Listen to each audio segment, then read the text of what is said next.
ठीक है Prakriti ma'am, watch, like, share, subscribe and bell icon दबाना। कमेंट भी जरूर। सब्सक्राइबर कितने हैं? 16.5 फिर भी व्यूज 300। बस कुछ करो सर। बूस्ट कर दो। ठीक। सर जैसे गिटार बजाते हैं सर वीडियो पे परसेंटेज दिखा देना, इतने देखते हैं इतने सब्सक्राइब करते हैं बस। तो उससे क्या होता है? सर शिक्षक देते हैं। मतलब दया नहीं चाहिए। सर वन शॉट्स डालने लग जाओ, रैपिड रिवीजन। शिवम अपनी बॉडी की डालता है। कौन? ये अखाड़े में जाता है जब बनाते नहीं है। चलिए, good evening to all of you, welcome in our next regular class. Let us continue. बहुत अच्छी बात है, बट आई बिलीव कि जहाँ नीड है वहाँ टाइम स्पेंड करें। वैसे हम स्क्रीन टाइम को खुद ही बोलते हैं कम से कम हो, नीड है तो उसको वॉच करें। इधर अर्निंग कितनी आएगी उसकी टेंशन ना लें, ठीक है? लेट मी हैंडल, ठीक है? ज़्यादा सिंपैथी है तो you can give a check. Chapter 7 12 class Yug sir, chapter का नाम बता दो। Alternating current. प्लीज पढ़ते हैं। हाँ जी मैम, क्या कह रहे हो? स्क्रीन टाइम जितना कम हो उतना अच्छा है। जहां नीड है मस्ट यूज। ये बोर्ड है सर, ये ब्लैक बोर्ड है, स्मार्ट बोर्ड है। हाँ जी सर, ये तो पढ़ाते टाइम हो रहा है ना। हमें स्क्रीन टाइम कम करने का मतलब पढ़ाई वाला स्क्रीन टाइम कम नहीं करना, जो सोशल मीडिया है, सोशल प्लेटफॉर्म है, वो कम करने का। चलिए टॉपिक पे आता हूँ। जी मैम, पढ़ लें? नहीं जी, हमने क्या क्या पढ़ लिया अब यहाँ पे, प्लीज सुने जरा। ऑल्टरनेटिंग करंट और voltage at any time, maximum current, average current and RMS current same voltage में है। इनमें से RMS current is a scalar vector. RMS current is a vector quantity. ये तीनों स्केलर, बट ये वेक्टर है, ये वेक्टर है। उसी से रिलेटेड हमने लास्ट क्लास में पढ़ा था phase relation. What was that? सुने जरा। Phase relation between voltage and current. Phase relation between voltage and current first हमने लास्ट क्लास में कर लिया था इन ए प्योर रजिस्टर। आज का topic is in a pure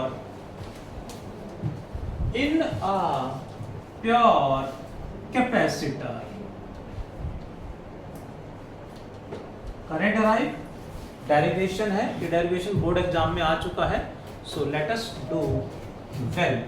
सामने ध्यान please sir, leave it. A capacitor of capacitance C connected with alternating voltage कितना V। ऑल्टरनेटिंग वोल्टेज का सिंबल सर्कल में curved line connected with the capacitor. Then at any time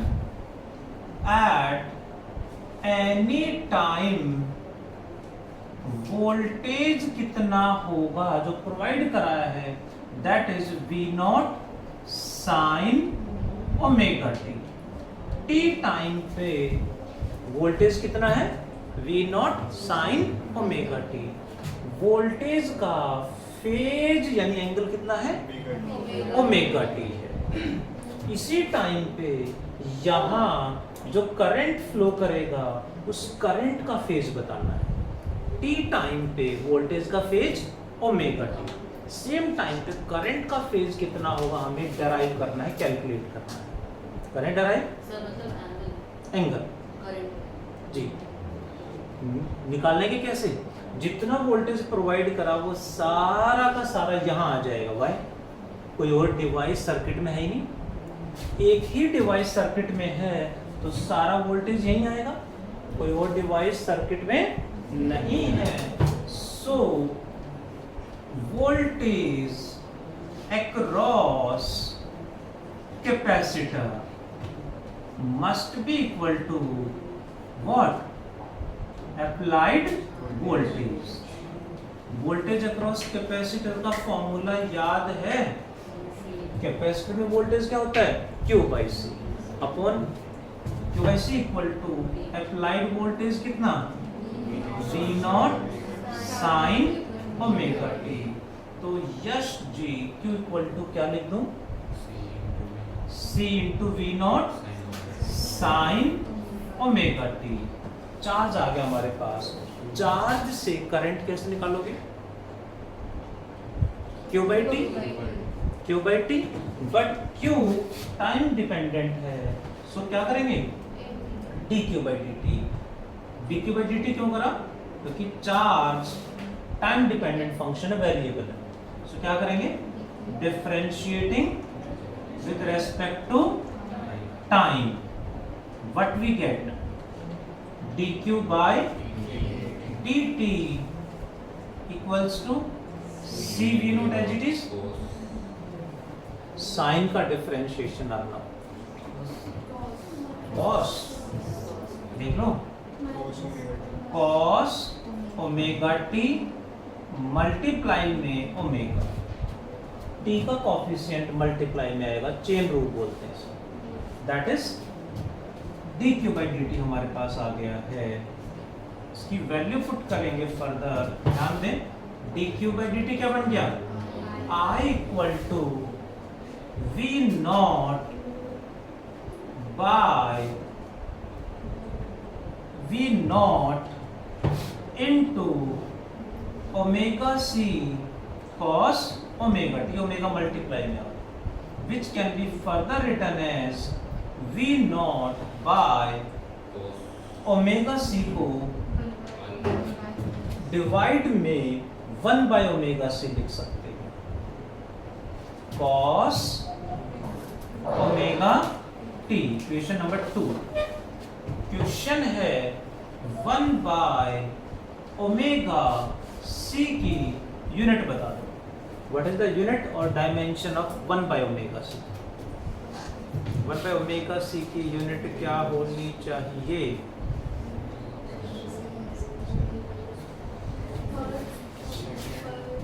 इसको हम x c से represent करेंगे, x के साथ subscript में है c, सिंबल है।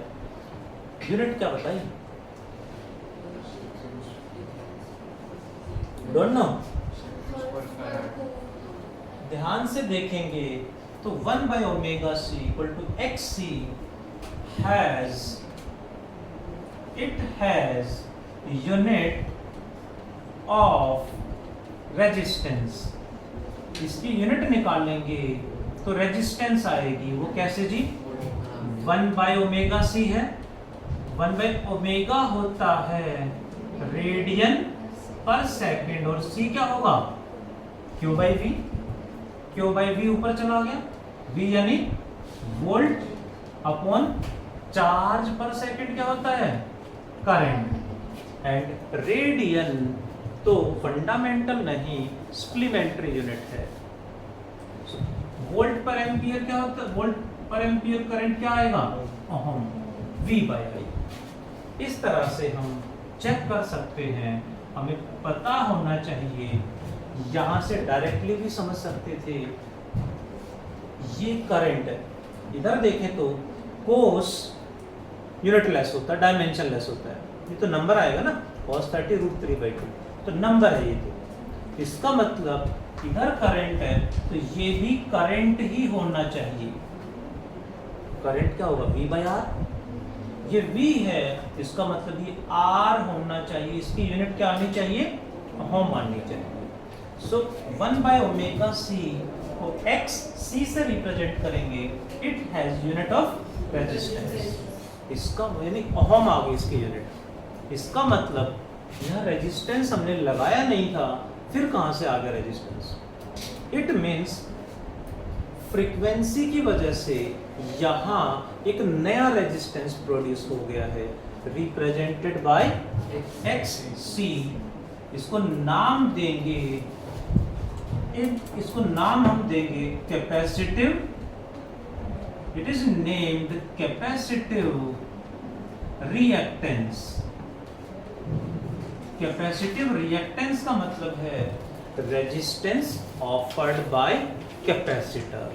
का सिंबल क्या बन गया? XC। फॉर्मूला क्या बन गया? 1/ω। क्लियर हुआ? तो इसको हम लिख देंगे I = V0 by XC cos ωt। Voltage by resistance, voltage by resistance, current, maximum voltage by resistance, maximum current which is I0 cos ωt। Next point, phase कैसे कंपेयर करें? ये साइन फंक्शन और कोस है, तो कोस को हमें साइन में convert करना है। कॉस थीटा तो साइन थीटा में कैसे कन्वर्ट करोगे? कॉस को क्या लिख सकते हैं? साइन 90 माइनस थीटा और प्लस थीटा, दोनों ही कॉस होते हैं। Sine 90 minus theta, sine 90 plus theta. हम कौन सा यूज करें? प्लस रखेंगे, बिकॉज माइनस साइन लेके चलेंगे तो फिर माइनस बाद में बच जाएगा। कंपेयर करने में हम आंसर अप्लाई नहीं कर पाएंगे। आंसर तो यहाँ से भी पता चल रहा है, लेकिन हम उतने एक्सपीरियंस्ड नहीं हैं फंक्शन से रिलेटेड। साइन कोस फंक्शन का उतना एक्सपीरियंस हमें नहीं है कि हम उसको देख के बता दें क्या रिलेशन है फेज का। ठीक है, तो हम क्या करेंगे? इतना इजी फॉर्म में रखेंगे कि सामने दिखा ये है जी आंसर, बस। So we take sine 90 plus ωt को हम ऐसे भी तो लिख सकते हैं, I0 साइन ωt प्लस π/2। एक ही बात है, लिख सकते हैं। t टाइम पे करंट, t टाइम पे वोल्टेज का फेज कितना है? ωt। उसी t टाइम पे करंट का फेज कितना है? ωt minus π/2। ωt कितना है टर्म में? प्लस π/2। यानी वोल्टेज का फेज ωt है तो करंट का फेज प्लस π/2 है। प्लस π/2 मतलब करंट 90 आगे है। I leads V by π/2। Current 90 आगे है, और उल्टा भी लिख सकते हैं, V लेग्स I बाय π/2। यानी वोल्टेज करंट से 90 पीछे। दोनों का मतलब एक ही है। डेरिवेशन बोर्ड एग्जाम में आ चुका है, सिंपल से स्टेप्स हैं। Voltage at any time V0 sin ωt, voltage across capacitor is equal to applied voltage, formula लिखा, Q को डिफरेंशिएट करा, ये आ गया। इसमें हमने देखा ये तो रेजिस्टेंस है, ओहम आ रहा है, सो XC से रिप्रेजेंट कर दिया capacitive reactance, and V0 by XC बन गया I0।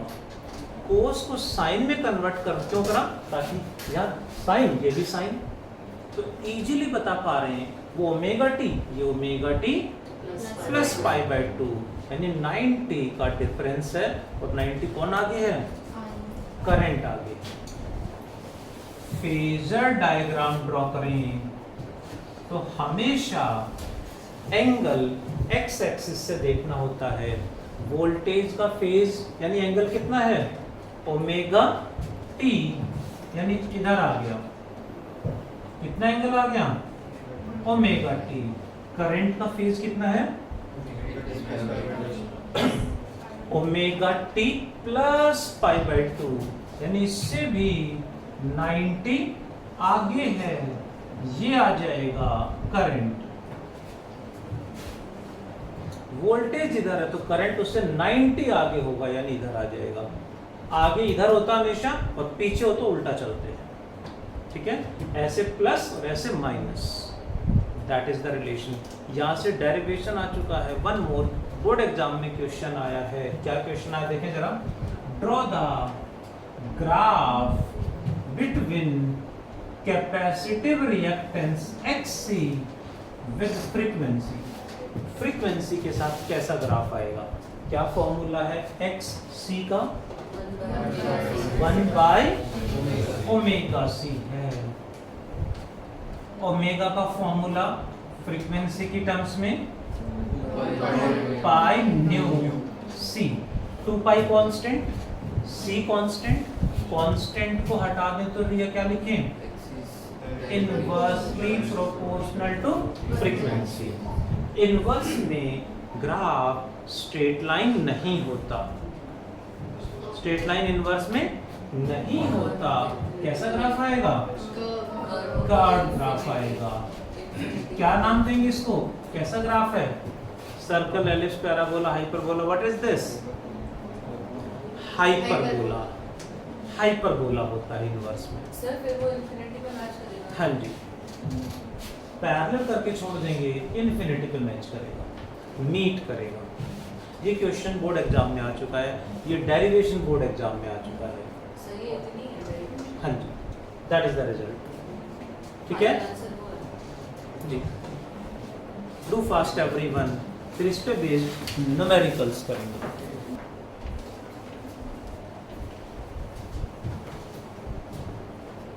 Phase relation between V and I in a pure capacitor.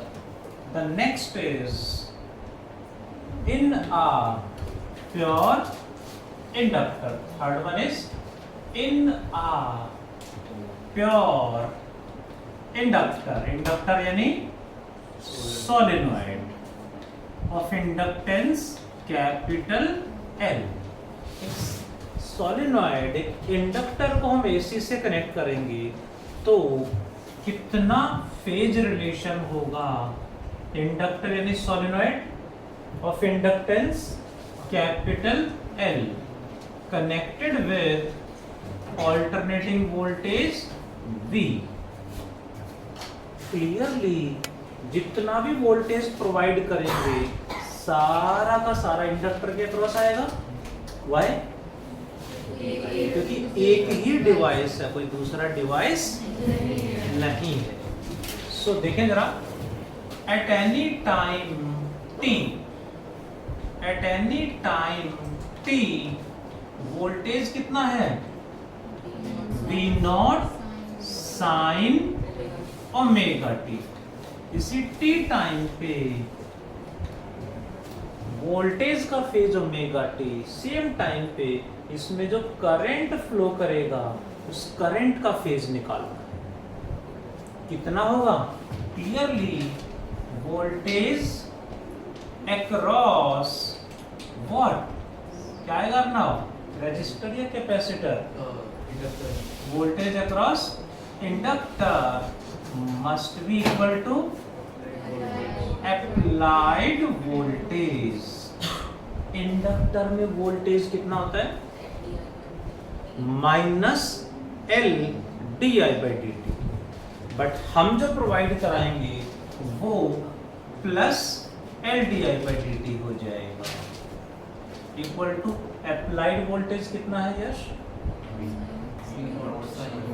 V0 sin omega T. मुझे I निकालना है तो DI को यहीं रख लें, इक्वल्स टू क्या लिख दें जी, V0 sin omega T dt/L। मुझे DI से I निकालना है तो क्या करें, integrating both sides, integrating both sides with respect to what, sir दोनों में डिफरेंस क्या है, with respect to time। हाँ जी मैम, इंटीग्रेशन और डिफरेंशिएशन में डिफरेंस क्या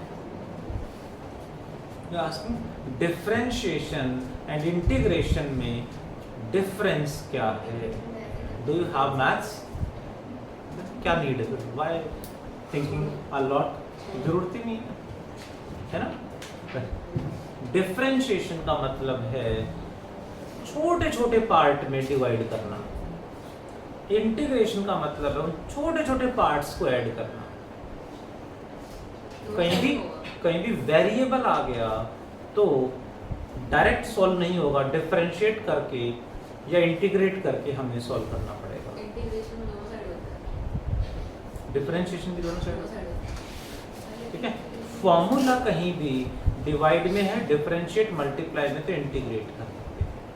ठीक है, बाकी कोई प्रैक्टिस करते रहेंगे तो चीज़ें पता रहेंगी, वैसे अलग से सीखेंगे तो इट विल टेक टाइम। फिर मैथ का पूरा चैप्टर पढ़ना पड़ेगा। इंटीग्रेशन की नीड क्या है वो मैं बता सकता हूँ। जानना ही नहीं। ज़्यादा ही नहीं, सही बात। तो क्या करें जी? Integrating both sides. Integration di equals to integration v naught by L sin omega t dt. di का integration I equals to v naught by L as it is. sin का इंटीग्रेशन युग सर्जी रक्षित, sin का integration cos रक्षित cos आर्यन minus cos omega t and t का जो कोफिशिएंट ओमेगा है वो मल्टीप्लाई में डिवाइड में, इंटीग्रेशन में डिवाइड में जाएगा। साइन का differentiation cos, integration minus cos होता है। ठीक है, so it can be written as minus v naught by omega L cos omega t. Will you tell me the unit of omega L? Omega L की unit क्या होनी चाहिए? हाँ जी, omega L की यूनिट क्या होनी चाहिए? Omega L is represented by XL। सुन रहे हैं? ये सबस्क्रिप्ट में है, सिंबल है, X के साथ नीचे सिंबल है, बट ये सेल्फ इंडक्टेंस मल्टीप्लाई में है। ये ओमेगा इंटू L है, ये X के साथ नीचे सबस्क्रिप्ट में सिंबल है XL। इट क्या है ये? इसे बोलेंगे इंडक्टिव रिएक्टेंस। ऐसा क्यों? बिकॉज जब हमने देखा इसकी यूनिट ओम आ रही है, means it has unit of what? Resistance. इसकी जो यूनिट है वो रेजिस्टेंस की यूनिट आ रही है, दैट इज ओम। इसकी यूनिट क्या आ रही है? ओम। इसका मतलब ये रेजिस्टेंस है, बट रेजिस्टेंस तो हमने लगाया ही नहीं। फिर भी फ्रीक्वेंसी की वजह से एक नया रेजिस्टेंस प्रोड्यूस हो गया है ड्यू टू फ्रीक्वेंसी ओमेगा की वजह से एक नया रेजिस्टेंस प्रोड्यूस हो गया है, that is represented by XL known as inductive reactance. XL से रिप्रेजेंट करेंगे। So voltage by resistance, current, maximum voltage by resistance, maximum current आ जाएगा I equal to minus V not by omega L को लिखेंगे XL cos omega t equal to minus I not cos omega t। Again ये sine है, वो sign है, cos है, तो कंपेयर नहीं कर पाएंगे। तो क्या करें? माइनस I नॉट cos को फिर ब्रेक कर लें, साइन 90 माइनस या plus 90 minus omega t y naught plus, क्योंकि बाहर एक माइनस है, इसको भी एडजस्ट करना है। प्लस रखेंगे तो माइनस अंदर रह जाएगा, बाहर रह जाएगा कंपेयर करने में। आंसर तो सही है, इसको देख के बता सकते हैं, जिनको एक्सपीरियंस हो देख के बता देंगे इससे, बट हमें नहीं पता, हम तो फर्स्ट टाइम पढ़ रहे हैं, है ना। सो दैट्स वाई हमें तो साफ साफ जैसे यहाँ था ये साइन ओमेगा टी, वो sign omega T plus pi by 2 direct पता चल रहा है, सिंपल फॉर्म में आंसर चाहिए। तो इसीलिए माइनस रखा इस माइनस को एडजस्ट करने के लिए। साइन की प्रॉपर्टी होती है,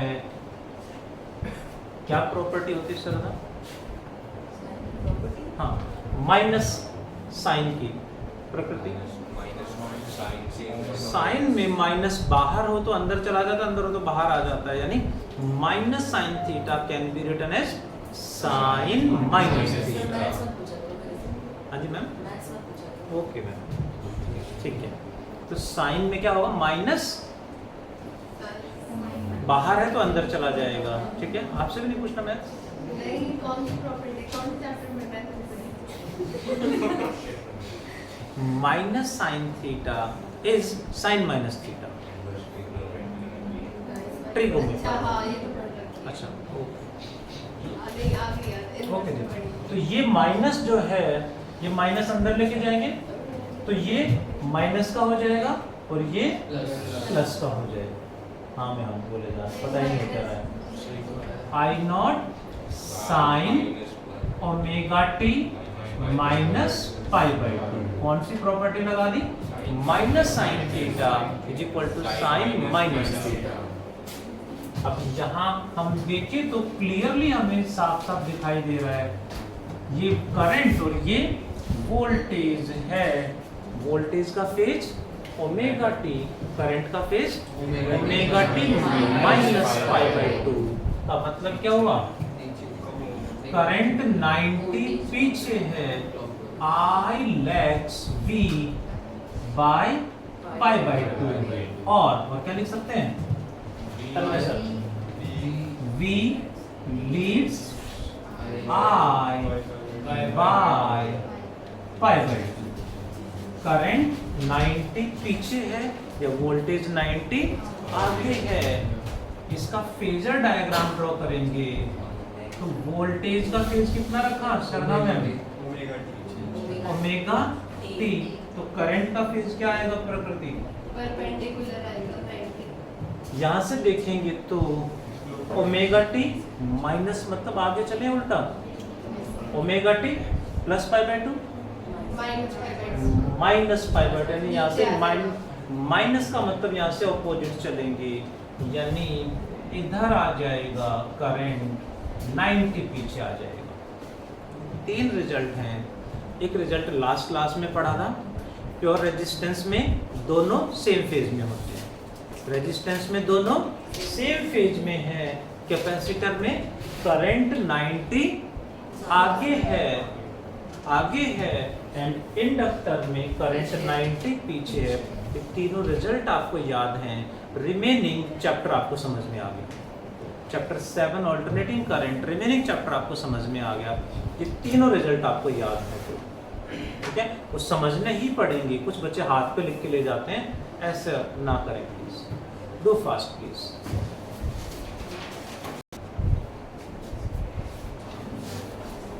यहाँ भी सेम कैपेसिटर की तरह ही यहाँ भी क्वेश्चन आया, draw the graph between XL and frequency.